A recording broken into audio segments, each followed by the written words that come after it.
Welcome back, I'm the Watch Nerd. On today's video, we're going to be talking about a company I haven't talked about, but I think probably has the best value in the Swiss world. It's Girard Perregaux. I think this watch is one of the best executed chronographs for racing collaboration the watch world has seen in a while. We see that Tag Heuer tried with Formula One. It was a disaster. I think those watches are probably one of the worst watches out there. Not saying that just saying that they're an average watch, not really thought out. On the other hand, I have this Girard Perregaux 820 here, and it is absolutely beautiful with that blue dial. This is 18 karat solid gold, and this is probably the best value you'll find in a chronograph. 38 millimeters. There's nothing to go wrong with this watch, honestly, and I love the size, and we'll talk about that when I flip you around. Before I do, if you want the Chanel chain, I'm going to give it out as soon as we hit 1,000 subscribers. The steps are in the description below. Just follow the 4 steps and you could be in. First, flipping ourselves around, looking at this watch, it looks unique and special right away to me, to my eye. We're going to talk about the movement a little later. Let's talk about the strong suit right now. Perregaux, if you look back, extremely comfortable. I will show it on the wrist later. Very nice. It's the reference 8020 on the back, Girard Perregaux, as you can see. And then if it goes in the right light, you see that a Ferrari. It's like a mirror finish. You can see my glove there on it, and then you can see just saying it's from it's a Ferrari collaboration, so you see that on top.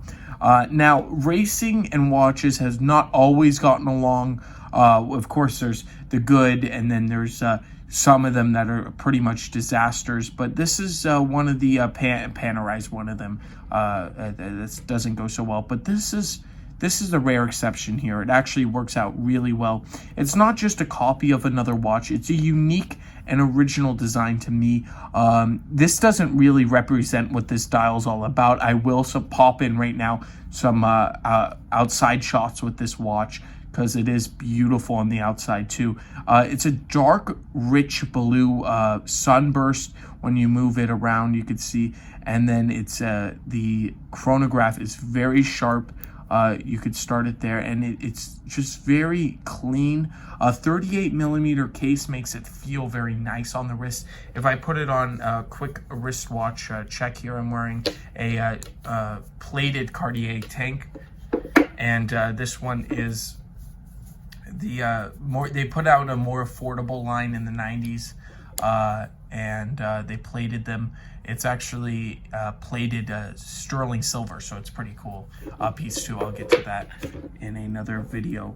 Putting this piece on the wrist. Now putting it on the wrist, I would like a deployment class buckle. That is something I would really like on this watch, but it's fine the way it is. It kind of feels a little more traditional. It's kind of cool, but it's a little nice to have a deployment clasp there.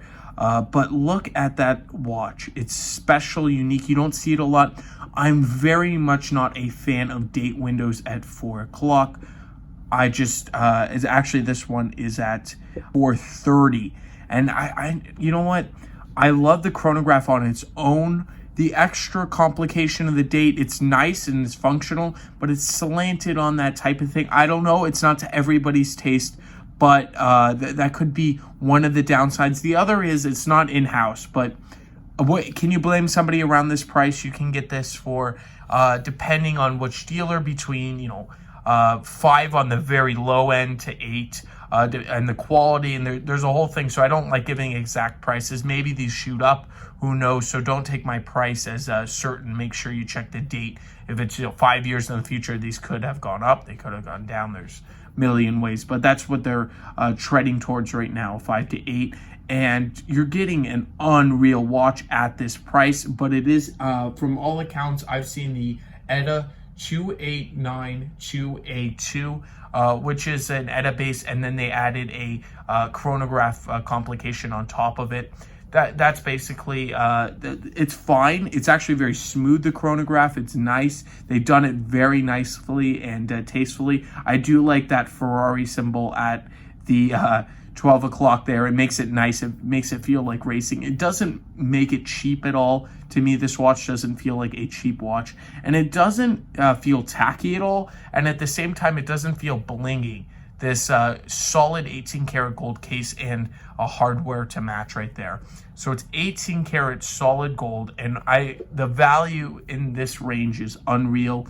As you can see, I could stop the chronograph. Action is beautiful on this piece.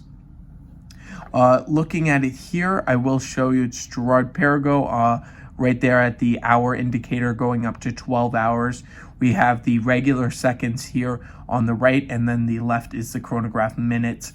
Very nice too, very sleek. Everything is, there's nothing mismatched on the dial. There is a scratch on the sapphire right there. It will go to service and everything, so that's very easy to replace the sapphire, just this piece of sapphire on there.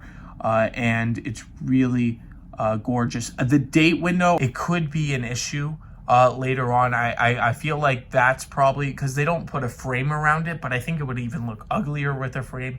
So maybe just get rid of the date function. But if they're using the movement, they said why not put it in on that 4:30. I'm not incredibly in love with it, but I think I could deal with it. I don't know. I think that's the most complaints I'll see on this watch. But getting the complaints out of the way, look at this chronograph. Still unreal value. Rolex, you're looking at maybe OPs at this range in solid gold. You're not looking at chronographs from Rolex. Omega, I could see somebody maybe wanting that, but this is 38 and it's meant to be 38. That's why I like this more than say an Omega Speedmaster. I know it's a different story, it's a different watch, but I really love this one. I would choose this over that just because I love the case shape. It wears like a 38. It doesn't wear big. And what we get with oyster cases, what we get with a bunch of cases, it wears bigger a lot of the time, and this one is wearing perfect at 38. I love this size. I can wear this size every day, honestly. It's really, really beautiful. So I'd love to hear your opinions on it. I showed you some outside shots, beautiful blue dial, and I think blue and the gold just go perfect. Would you choose this piece? Would you not? Tell me why not? And do you think it's great value? I think it's unbelievable, but that's just my opinion. You could say, you know, if you want an in-house, then this would probably not be an option. But I want to thank you all for watching, and I'll catch you in the next one. Have a fantastic day.